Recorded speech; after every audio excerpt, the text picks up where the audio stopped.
right? You know, like, so if we're okay with standardized tires, logically to me, as a new fan of the sport who is ignorant, believe me, I'm not trying to convince you, say I know better. I'm asking questions, not suggesting things, right?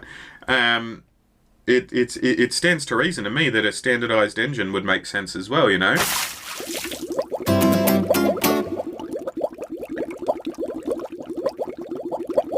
Alright, squad. I went and got another drink. Yes, 2 Red Bulls in one day. Don't worry about my heart. I'm not worried about yours, right? So, yeah. Anyway, Formula 1 for new fans. This is part 2 in a 2-part video. So, if you haven't seen part 1, it's in my motorsport playlist. It'll be in my most recent uploads as well if you're watching this when this comes out. And, yeah, it's titled exactly the same as this one. Just part 1, not part 2. So, feel free to watch this part 2 without watching the part 1 if you want. Like, might not make as much sense to you. But, yeah, we've covered some stuff from the F1. We're about to get into tyre talk, it says. So, the evolution of tires throughout F1 and whatnot, and yeah, I'm gonna keep watching it, and you're gonna keep watching me watching it and whatnot. So let's do it, shall we? Of other technical factors that affect the race car, but none more than the tires as it relates to things a team have control over in points. Thank you. Tire talk. There are a litany of other technical factors that affect the race car, but none more than the tires as it relates to things a team have control over and can adjust strategically. Now, don't get me wrong, there's plenty of other nuances that have significant impact on the race, but this is a good starting point. Through Formula One's history, tire manufacturers have changed and rules surrounding them with it. Yeah, makes sense. Pirelli is the only tire manufacturer on record for the entire grid. I didn't know that. I thought it was Michelin or Bridgestone or something. One tire manufacturer on the grid. It led to a very weird, controversial 6-car start at the 2005 I think I've reacted to that video. I've actually been thinking about this, so you can find that in the upper right-hand corner, just up there, a little eye with a circle around it. You can click it, copy it, open a new tab, whatever you want to do. But let's get back to tires. The 2020 Pirelli compounds come in the form of 5 different compounds in 3 different colors. So let's pay attention here. You have C1, which is the hardest compound. C2. Shout out to the people that explained this to me in the comment section of a previous video. C4, all the different tire categories and all that. And C5, the softest compound. Each compound yields a different level of performance. The simplest way to put this is, the harder the compound, the slower it is on pace thanks to the grip, or lack thereof, in this case of a C1 tire. But with that comes durability. So while the harder compounds are slower because they can't grip the track and improve cornering speeds as much as, say, a C5 compound, this lack of grip is also directly responsible for what is typically called tire degradation, almost simply referred to as DEG. Each team is given the same exact tires in terms of performance. That is, Mercedes doesn't have any better tire than Williams in any way, shape, or form. Makes sense. How it works is Pirelli will elect a range of compounds that each of the teams are permitted. So why are we okay with tires being standardized but not engines? Explain that to me in the comments section below if you like. Because obviously, engines, you're going to have engineers, you're going to have like mechanics and stuff, and like there's the edge there that you can create for yourself by you know, making it millimeter perfect and all that sort of jazz. But if we're okay with some tire manufacturer, like as initially back in the day, it was you had better tires than other people. You had to make that bet whether you were going to go with C1 or C5 or whatever, right? You know, like, so if we're okay with standardized tires, logically to me, as a new fan of the sport who is ignorant, believe me, I'm not trying to convince you, say I know better. I'm asking questions, not suggesting things, right? It stands to reason to me that a standardized engine would make sense as well, you know? But let me know in the comments section. That's why we're here, so you can teach me and whatnot. Grades. For instance, 2019 Russian Grand Prix, Pirelli nominated C2, C3, and C4 compounds. But at the 2019 Monaco Grand Prix, they elected C3, C4, and C5. The compounds are always in succession like that. Hey, you. Okay. Yes, you. Are you paying attention? Because it's about to get a little bit confusing. Make sure you're watching. I'm watching. Here's where the colors start to come into play. So I just described all of the compounds. Yeah. And in an effort to make things simple as you're watching the race, Pirelli have stuck to 3 different compound colors. Soft, medium, and hard. That makes sense. The softest compound at that specific Grand Prix is labeled the red compound. The medium is the yellow compound, and the hardest compound available at that Grand Prix is white-tipped. Okay. But the tire colors themselves do not represent compound grades directly. This really only changes slightly for the medium compounds. For instance, let's use the exact same example we used above.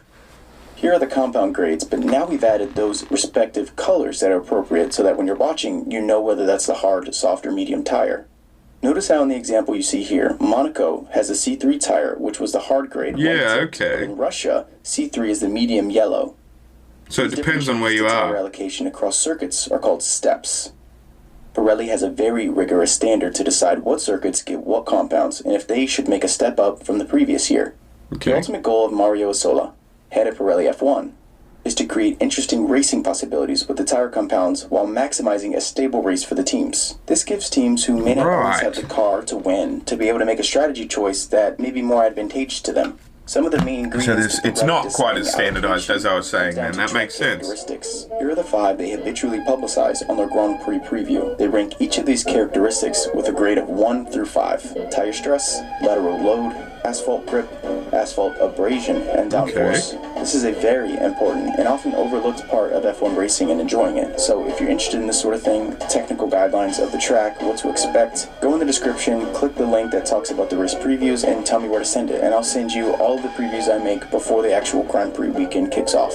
The teams will bring with them a set of tires that matches their potential and strategy. These tires you guys should too if you want. As I said, links at the bottom of the description. The race itself, which we'll get to in a second. Usually Pirelli will nominate tires well in advance so the teams can prepare their strategies. They are usually told about 5 to 6 Grand Prix ahead. Here's what the nomination schedule will look like for 2019 after it all came in. We've talked a lot about the car and the teams and even about the race weekend now, so let's talk about the race itself. A Formula 1 Grand Prix takes place over the course of one weekend. There are 3 practice sessions and a qualifying session. The events are spread out across a weekend like so. FP1 is earlier on a Friday, FP2 is later on a Friday. Saturday hosts 2 sessions, one practice session and the all-important qualifying session. Yeah. And then Sunday's your GP. Official Grand Prix day, and it's almost always a Sunday afternoon. That's the general outline. Now, of course, there's a couple of exceptions to this, and the most major one is the Monaco Grand Prix actually holds FP1 and FP2 on Thursday and resumes again on Saturday as normal. In recent years, F1 has actually adopted some night races, so with that, sessions will hold events in the evening to mirror the actual Grand Prix themselves. Makes sense. These races include Bahrain, Singapore, and Abu Dhabi. Let's talk a little bit more about practice sessions. We're going to go into the most amount of detail for the Grand Prix weekend. Free practice session 1 and 2 both last 90 minutes each. Only in the first free practice session can a test driver be allowed on track to test the car. The third free practice session lasts 60 minutes and is just a couple of hours removed from the actual qualifying session. So it's last minute tweaks, basically. And Saturday session, the teams are allowed to work in the car, but up until a certain point. After that, they're called after hours, and the team will get penalized for that. Rough. These free practice sessions don't actually count towards anything in terms of the actual race, but it is a very good time to see how the cars are handling, what driver looks the most comfortable, etc. Much of the first practice session is used to get the drivers reacclimated to the circuit. This is rarely the first time any of the drivers have actually been on that track, but it is good to return to it. The second free practice session can reveal a lot about the race upcoming. This is where the teams will run the all-important race simulations as well as the qualification simulations. That makes sense, yeah. If you were looking to watch one of the practice sessions to get a true understanding of who's going to win the race, probably the best session to watch is FP2, that Friday session. We move on to Saturday. So FP3, they're not going too hard because they got the race coming, you know? Break where the cars will turn around and run their cars in the qualifying session. This session absolutely counts and is one of the most exciting parts of the entire Grand Prix weekend. The qualifying session itself is spread out over 3 sessions that eliminate the slowest drivers as they progress. Inside these sessions, teams can run as many laps as they want, but they have to make sure that they get the fast time in before the checkered flag actually falls.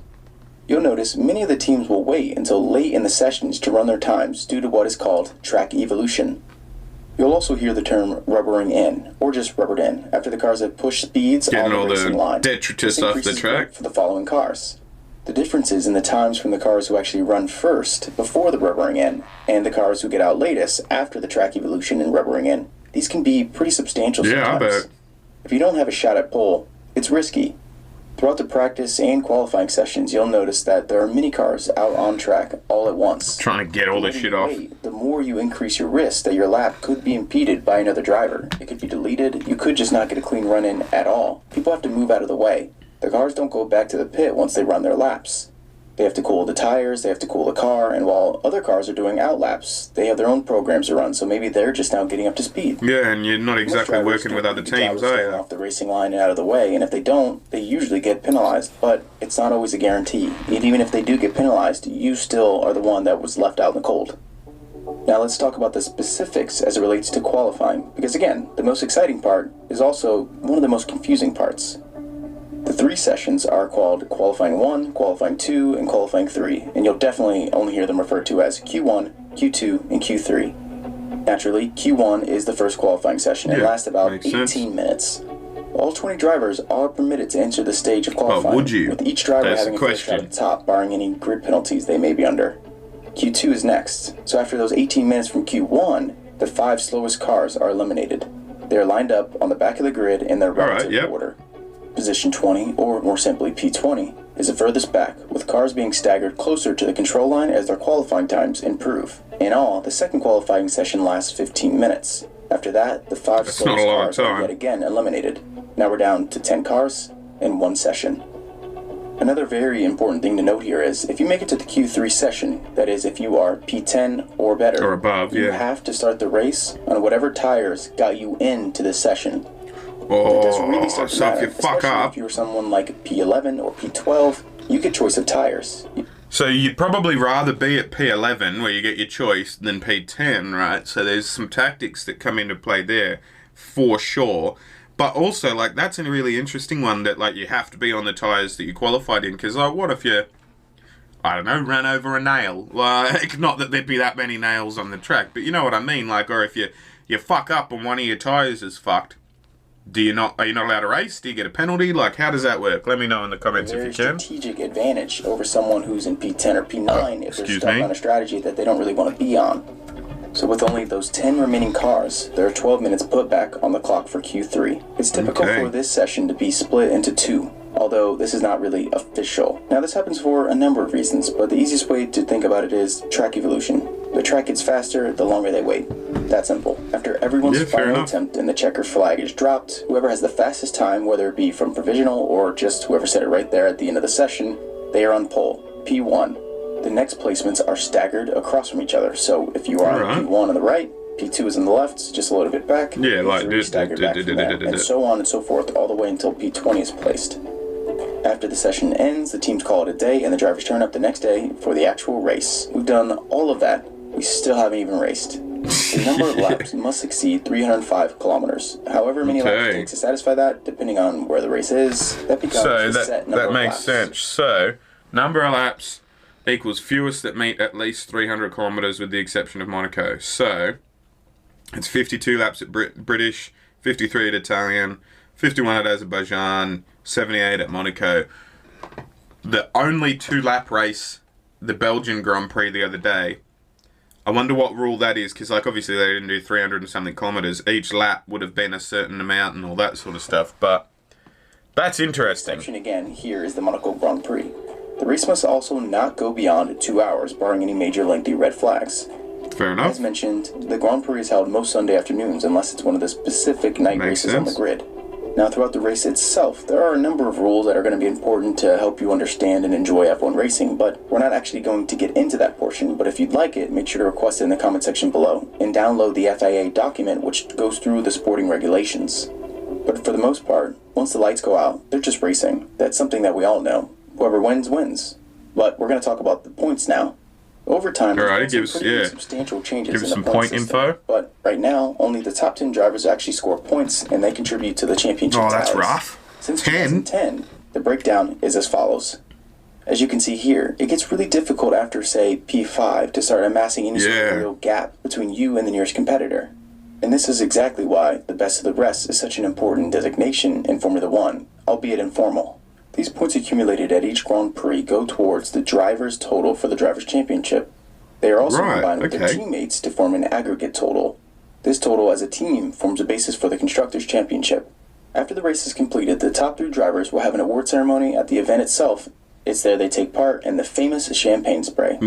The logistics of what happened next in Formula 1 could be a video all by itself, but the teams have to pack up immediately after the race and ship everything off to the next destination. Congrats, that's Nice. it. You got the basics of Formula One down. Again, Thank I you. repeat, the basics. There are plenty of things that I did not cover. Yeah. But if you were to watch this video, take notes, you understood everything, you would be able to survive, nay, thrive in a Formula One Grand Prix weekend. But let's stay grounded. I wonder when the next American one is. I'm even still learning. I might check it out. I mean, I still gotta get a car yet, How do I actually but go about learning more? But first, to get deeper into F1, you really have to understand what draws you into F1. Your main concern and priority should be Speed. just fall deeper in love with the sport. I'll leave a link below as well to the F1 news and the F1 write-ups that I do over on the website, so you can make sure to check those out if that's something you're into. Yeah. Those will be ramping up. as always, make sure you check that guy out. If you want to watch his reaction, if you want to watch his video that we just watched in 2 parts, like the video that was down there and whatnot, without my reaction, without me, without my stuff and all that, links at the bottom of the description.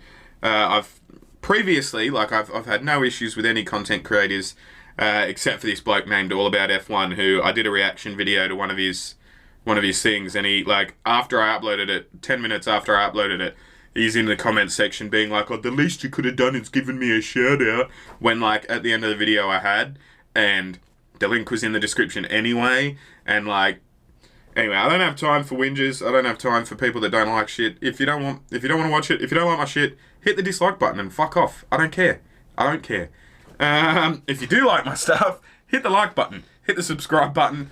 Maybe join these mad dogs. Get me some money. I like money. Turning some of yours into mine would be dope. Don't feel like you have to though, because you know the ads that you're forced to watch while you watch this stuff get me money anyway. I enjoyed this. I'm going to do an AEW multi-parter next as well. But I'm going to stop talking, stop yapping and get on with my day and whatnot and film and edit and upload. I think I'm going to go on a good streak today. Yeah. Tell me in the comments section what else you want. What F1 videos should I react to next? Thanks, guys. I'll see you when I look at you. You'll see me when you look at me. Thanks for watching.